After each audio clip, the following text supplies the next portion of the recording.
Welcome to Guaranteed Adventures, where the stories may change, but the adventure is guaranteed. I'm your GM, Tim, and going around the space, we've got Nathan playing Bertram Honksleaf. I like to throw a loop in there every once in a while. We're going around the space this time. This is just really ruining my producer vibe. Like, Good. The stories may change. Walking around the space, I am lost right now. Well, Seth. Seth playing Clover, playing Otis Sagraine. The other Seth playing Quill. It's Kyle in the space playing Jean Autant. In the space. This is the Maplewood Finale. It might be a two-parter. It might be a one-parter. You'll find out. You'll find out. And as we will. Well, I guess you'll already know because there won't be a part one or part two at the end of the title. You'll see the episode link. Exactly. Yeah. Yep. Last time on Maplewood, you guys ran through the burning encampment and dodged the various environmental obstacles that were coming at you. Otis jumped ahead of everyone to chase the other squirrel down deeper into the caverns. Bertram threw a javelin and broke one of the crystals powering up the teleporting device. You guys defeated the raptor who had cast a haste spell on Sherwin to try and help him defeat everyone, but with that spell gone, he lost a round of actions and just got wailed on. Sherwin ended up being defeated by an amazing natural 20 rolled by Jean, who I think used his first spell slot of the adventure. I've used it before. Oh, you have? I've smited. Yeah. Oh, okay. Remember I smited it on those those. Oh, smitten? on the small guys. Smoke. He's smoted. He's been smitten. I smitted people. Smitted. Smat? Yes. Yes. Smat is the right one, yes. Otis went through the caverns and consulted the diary that he had to find the false wall where he was, after he passed through it, was grappled by Samira and then convinced her to come with him. They grabbed some more shards and went back towards the encampment. The Mawpock engineer was able to fix the device using some of the shards that Samira brought and teleported them all to Winnowing Reach.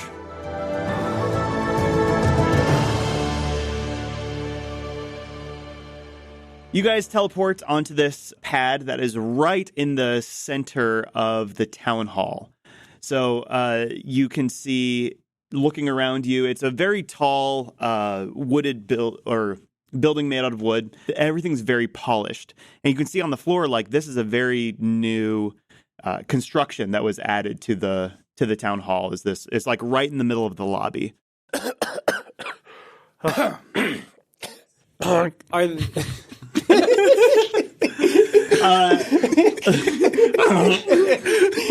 that the sound of Bertram just landing? Yeah. That plus how else does a goose cough?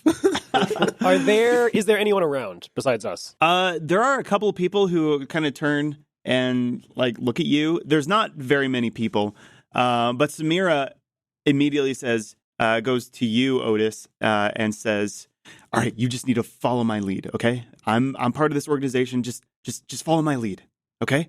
Okay. And she starts kind of very confidently walking off the pad. And you guys all follow her, and somebody comes up and says, where'd you guys come from? And Samira's like, well, we were just taking care of all the loose ends, making our way over to the ceremony, just like everyone else. As we're all burnt and distraught. He says, all of you? And kind of looks past and starts looking at you guys. I am still disguised as Wesley. Yes. Because you guys look suspiciously like a group that was following around some leads and we're supposed to try and get rid of. Interesting. Well, moving on. I guess. And Samira will be like, well, yeah, we were pretending to be that group so that we could just kill that group, I guess. I'll walk up to the guy and I'll try to just casually put my arm over his shoulder. Okay. And be like, hey, look, we were working specifically for Frostrock. He had us infiltrate the Order of the Maple. That's why we got these disguises. Go ahead and make a deception check with advantage. 28. 28. He's like, oh, yeah, that absolutely makes sense. Yeah. So you guys are going to the ceremony? Yeah, do you have anything we can take to get there quickly? Frostrock wanted us to get there as soon as possible. Yeah, unfortunately, we don't really have anything like that. Everybody is, either making their way there or starting to spread out throughout the Maplewood here to go to phase 2 once the ceremony is complete. So I'm unfortunately stuck here tending after this building. I mean, it's just starting out. Like, if you guys ran right now, like, just you could probably get there in a couple of hours or really, really pushed it. But that's, about it. All right, I guess we'll be off then. Yep. All right. Yeah. Sorry to keep you. Yeah. Do you have any food at least though? I mean, it's been a while. Like all we have is rations. Do you have any fresh food? Yeah. I mean, there's a kitchen here in the town hall, cafeteria area. But prepared food. I mean, we want to get there as quickly as possible. We would hate to miss anything. I mean, there's you can. There's probably leftovers there. You can eat some of that. Great. Okay. Bye. Okay. Yeah. Sorry to bother you. Yeah, I'm ready to go. Yep. Okay. I'll toss you an acorn. I cannot eat this. So Samira, I show you my lack of canines. And that's the only reason, right? There's no other. I think so. Okay. I truly don't think that hedgehogs could eat acorns. I'm pretty sure they're omnivores. Yeah, but the shell would be too hard, wouldn't it be? I mean, you can crack it open. But they get those tiny hands. They could probably try to do something. True. Okay. You are a humanoid hedgehog. All right. Fair enough. They can't eat acorns, according to hedgehogplanet.com. Wow. So They are the leading authorities in hedgehog knowledge. I submit to them. They are the authority. Shout out to hedgehogplanet.com. Yeah, thanks for listening. Thank you for sponsoring Everybody, audience, this please go check them episode. out. They have not sponsored this. This is not an ad. So Samira will start ushering you guys out of the town hall and turn to Otis now and say, okay, since you're alive, everything changes. We have to stop that ceremony from happening. They're bringing back Hasselpaw. Bringing back? Bringing back Hasselpaw. So he was dead? Yes. Or disappeared or something. Hasselpaw, whatever Hasselpaw is now, he is the true Maple. He's calling himself the true Maple. And I've never been there. People who have been there say he only communicates telepathically. And so if they're doing the ceremony, they're bringing him back now. And it's almost we got to get there. I know kind of the general area where it is because it's where their workshop was and in the Scorched Grove, but we got to take off. Okay. Are you guys good to run? Yeah. Yeah. Yep. Okay, let's go. I jump on John. Perfect.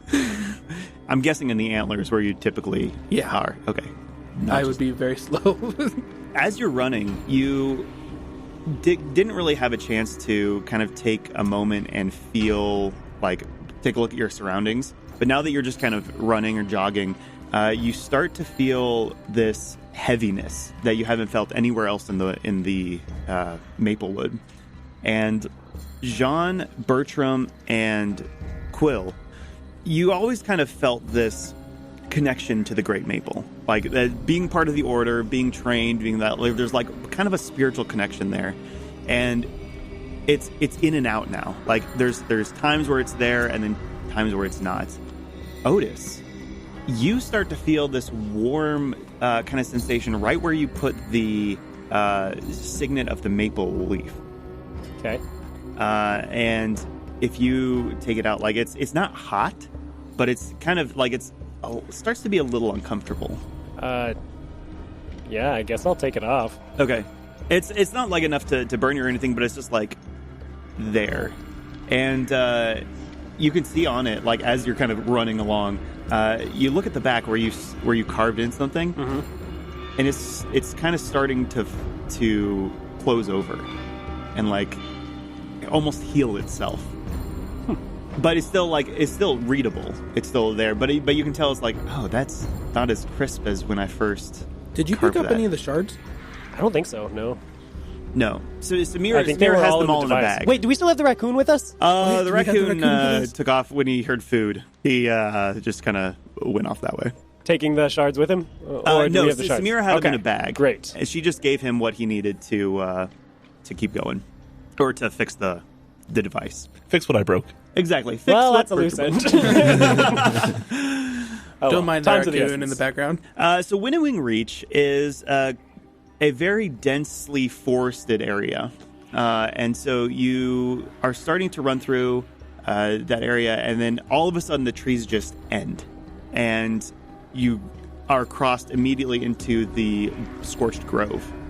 And it's a very sharp transition from lush forest to Scorched Grove. You've been running for about maybe an hour and a half or so. There are burned and blasted trees all over the place.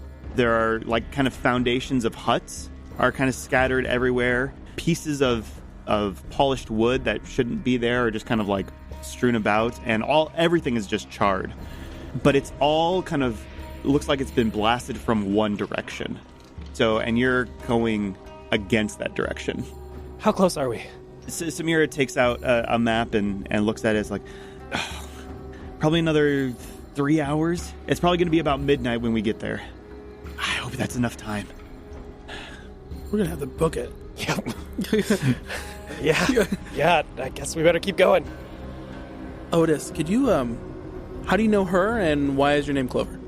So, Because I want to trust you, and you have yet to prove otherwise, but at the same time, you're not who you say you are. short version, we were in the circus together. And then the ringleader started joining up with the bandits, doing odd jobs here and there. Started with breaking and entering. We were pretty good at that. But when it got more violent and aggressive, I wanted to get out of there. So I did. Bandits attacked a group I was traveling with on the road. Killed about everybody. And that's when I picked up this. And I'll hold up the maple leaf insignia. And so, yeah, you guys would all recognize that and immediately know that maple leaves are trained from almost, from 2 years old, 3 years old, something like that, to be the speaker's voice. The fact that he has one of these and was not necessarily trained is very, very suspicious. Can I make an insight check on that? Yeah. See if he's telling the truth. Yeah, absolutely. Do it. Roll above a 1. That would help. 13. Otis, I don't think you're trying to hide anything, right? No, it was just the short version. So I think you would understand that I told the truth. I probably seem more sincere than normal because I was just saying it briefly. Yeah. But I guess my insight check was less about whether or not he was telling the truth, but more about his intention. Because at this point, it's like, I do trust that that's what happened because, again, why else? But at the same time, what is his purpose here? Is his purpose still to get the best deal at the end of the day? Or is it no, I actually now want to help? Gotcha. I think the intention is still I'm here to help, right? Is that? Yep. Okay. Yeah. Okay. With a 13, I think it's not malicious in any way. At least that's what I believe. That's what you believe. So you guys are starting to be rested a little bit more. And so it's Samira says, all right, are we ready? Yeah. I guess. Okay. And you take off at a run for the second part of your journey. Everybody make Constitution saves. Oh, gosh. As you have... Saves? Sweet. It's not an ability check. Oh, that's right. You have a level of exhaustion. I am within exhausted. 10 feet of me, you get +2. Hey, Oh, nice. There Sweet. you go. Just for this one, it's just going to be a DC 10.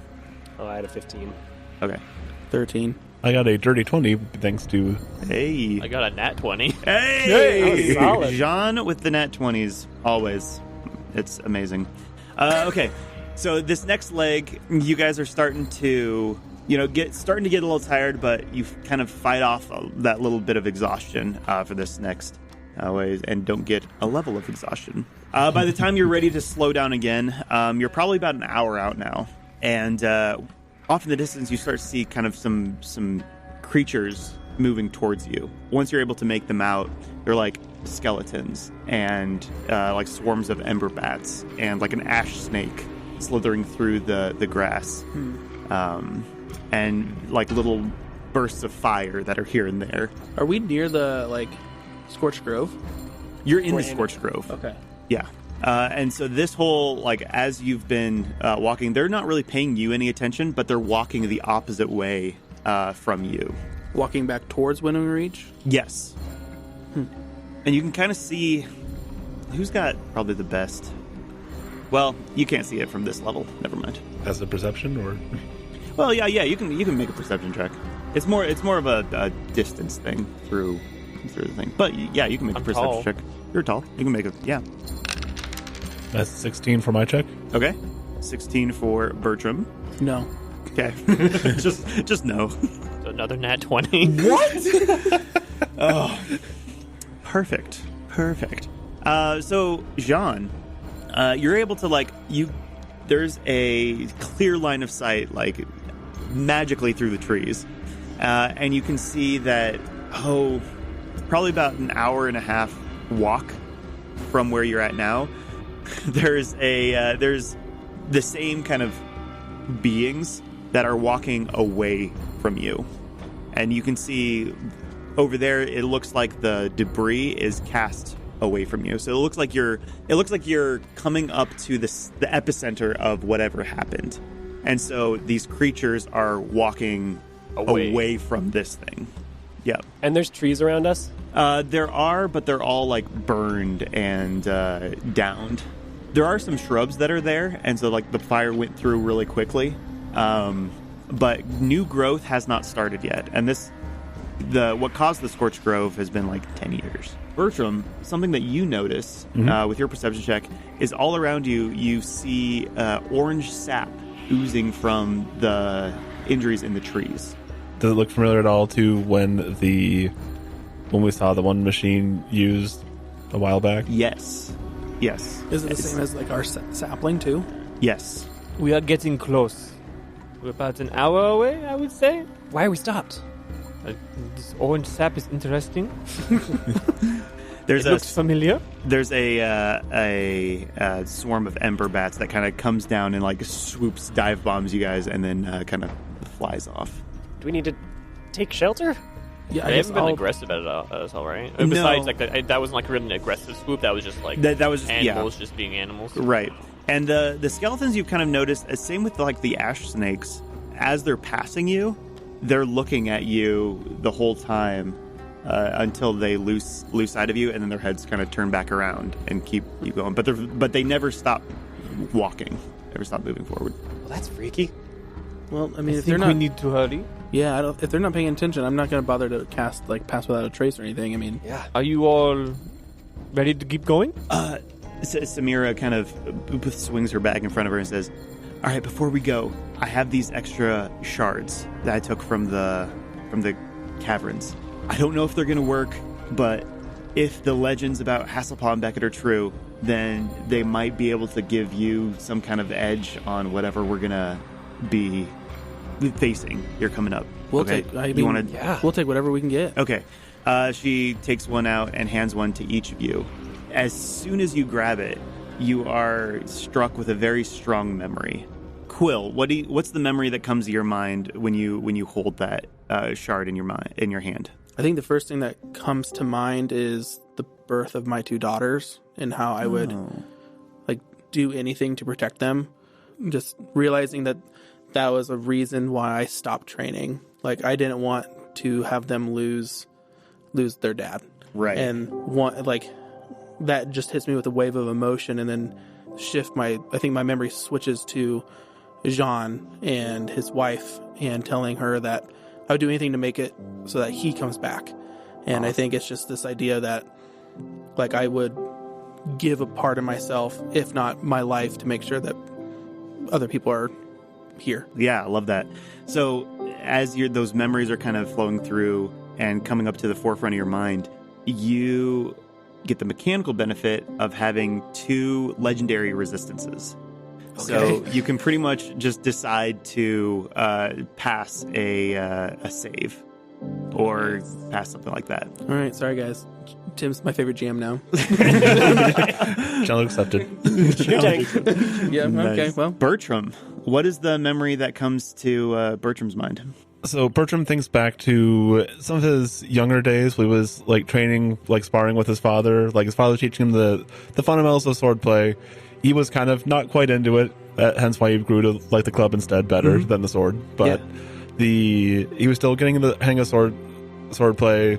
Was like taking a good couple swings with his father. Actually landed a good hit on him, but he could tell like his father just kind of gave him a look though too of just like a bit of respect, but also kind of a bit of a like nope.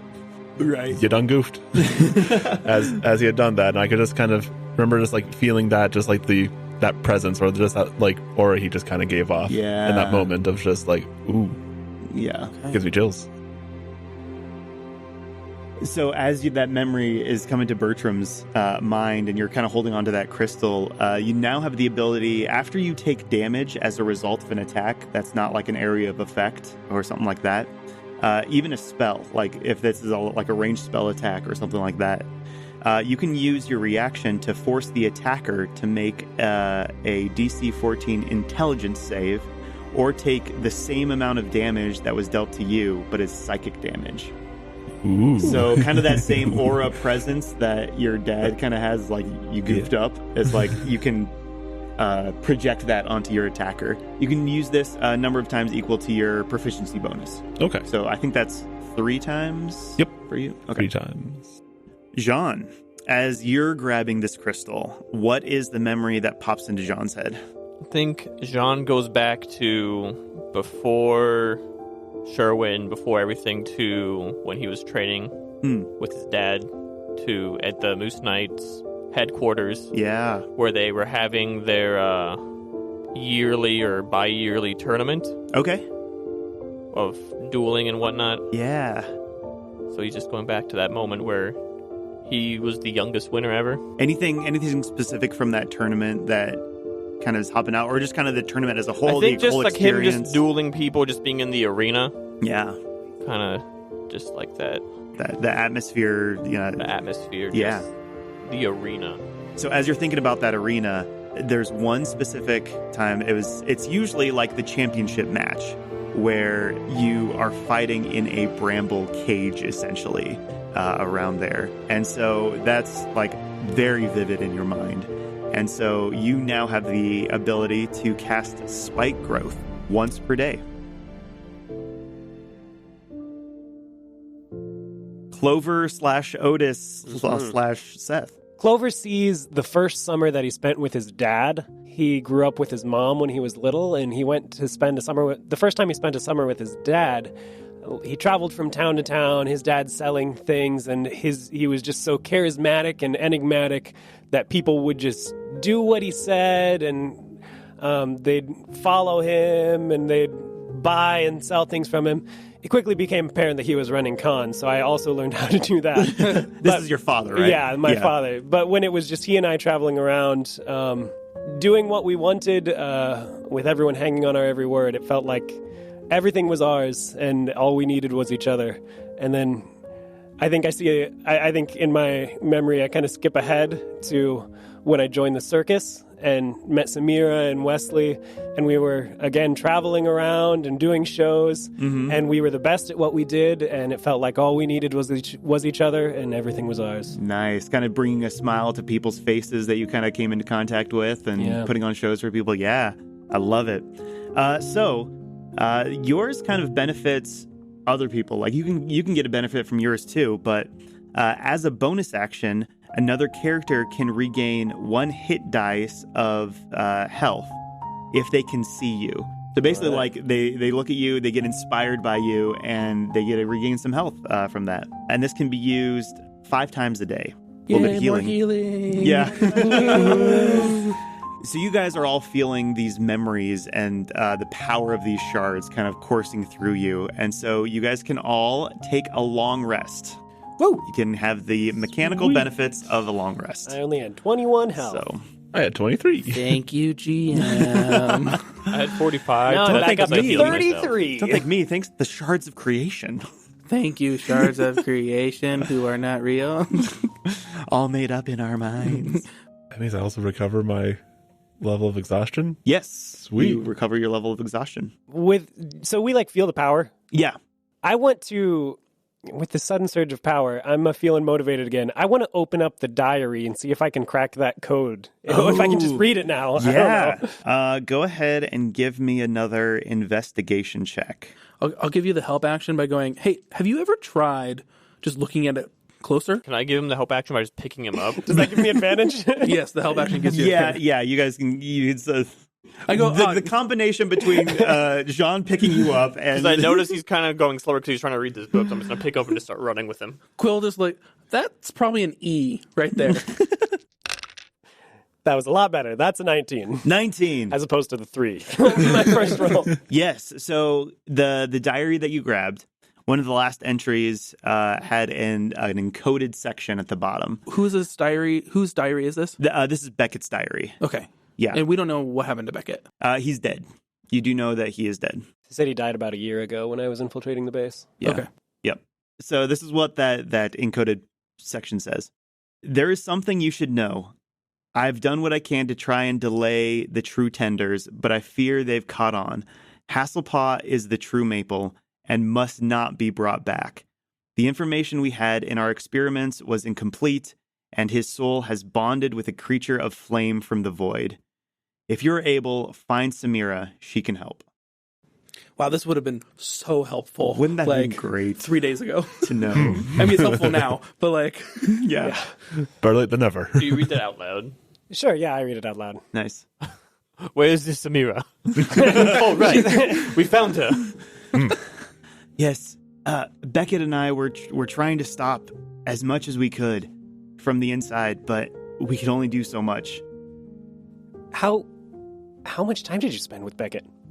Years. He spoke about you a lot. Ever since, from when you left the circus, even before then, I was working with Beckett. He wanted me to keep him a secret from you because he wanted you to come to the True Tenders on your own and then be a part of it. But I think he regretted that decision. Clover is just like dumbstruck. Wait, so you knew Beckett? He was my father. Okay. I assume he died years ago, so I can't say it was a surprise that he's not around. I mean, he was always getting on the wrong side of people. Okay, so let me get this straight. Beckett's your dad. Yeah. You knew Samira. Samira's been working with Beckett for years. Beckett wanted you, Clover/Otis, to come join the True Tenders. No, the True Maple. The True Tenders. The True Tenders. To help stop. To help stop it. Yes. As Samira says, yes. Okay. But he thought that knowing him would cause you to not want to join. I don't know. He never told me why, but he said it wouldn't be good for you to join for him. Well, I guess we got... Bertram just looks at you and is like, looks like I'm not the only one with daddy issues. Do I notice Samira kind of like slowing down while she's trying to explain things? A little bit, yeah. Can I pick her up too? And do I notice Bertram kind of slowing down too? Can I pick up everybody? You could just be a moose taxi service. I just imagine Clover just standing dumbfounded, realize he's behind, jump 90 feet, still be dumbfounded, jump 90 feet. Him up. I'm just like carrying. I'm carrying everybody right now, just running towards the thing I saw. Yes. I'm just mad that I didn't know any of this before the finale. It's those darn good rolls from Seth. It's fine. And bad rolls from other Seth.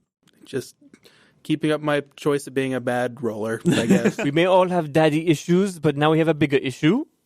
You're right. That is the resurrection of a fire being.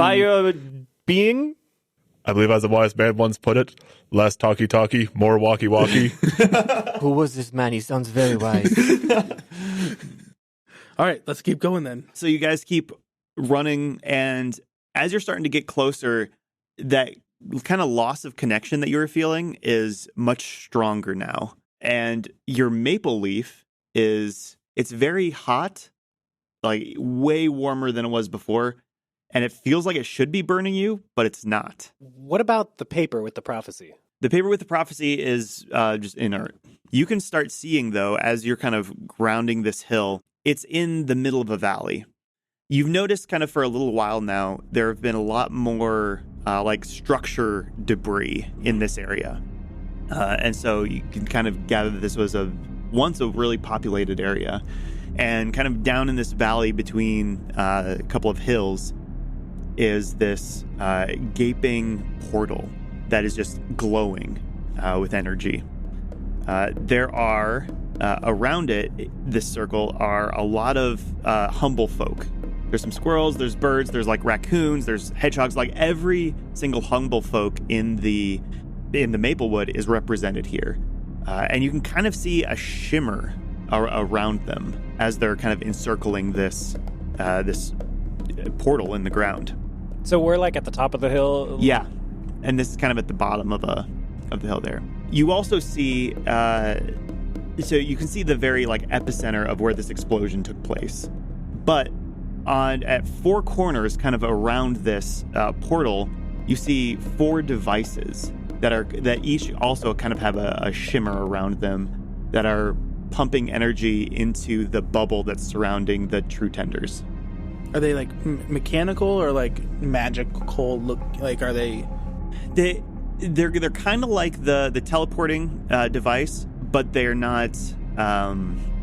They kind of have the same basic shape and power source and everything, but they serve a different function. So yes, more mechanical, but they create a magical effect. Sure.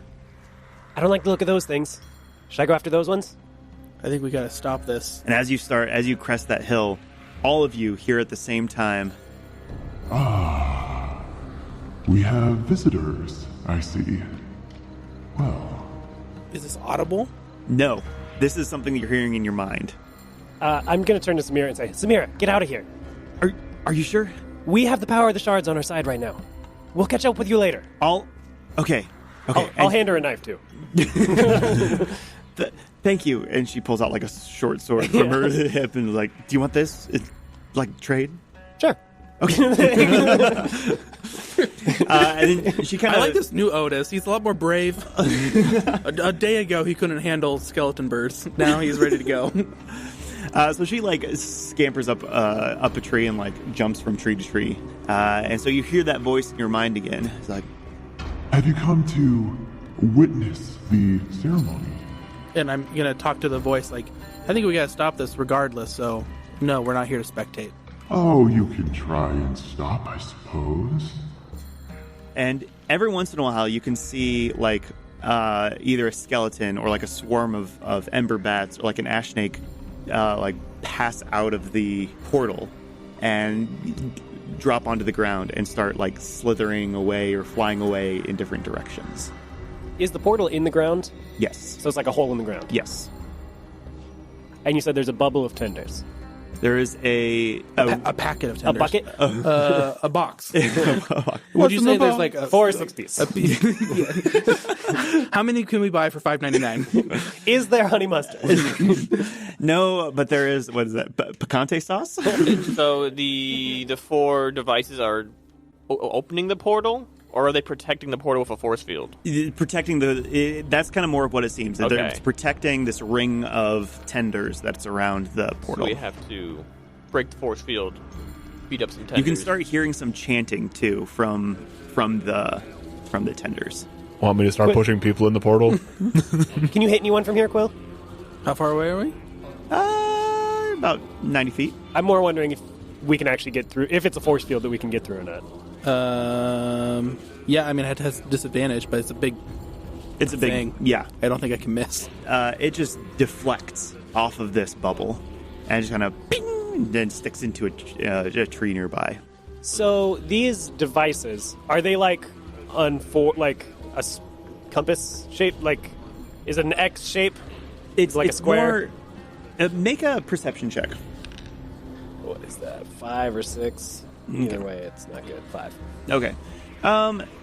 It kind of seems to form a triangle, or not a triangle, a square, just with the portal in the middle. Well, do we each want one? Bertram? Yeah. You ready to fly? Ooh, we're flying again? I have an idea. And I'll take off my bracelet Do you have and an give it idea, to or you. do you have a plan? I have a plan. And I'll take off my bracelet and hand it to you. Mm-hmm. How about you jump us both up, glide us down, I'll take it back in the air and hop over to the other one. Does it work like that? I guess, like, can I instantly attune like that? I have no idea. We'll try If it. not, I'll jump, and we won't make it very high. Sounds good to me. I'll put the ring on one of my feathers. Yep. Can I hear the plan? Just prepare to chuck them both. Yeah. There you go. Yes. Yeah. So go ahead and make a. You know what? I think I did give this to Jean in a previous episode, and it didn't work. Because that's to be attuned. Yeah. Yep. Bertram, go ahead and make an intelligence check. That's my strong suit. Yeah, this will go great.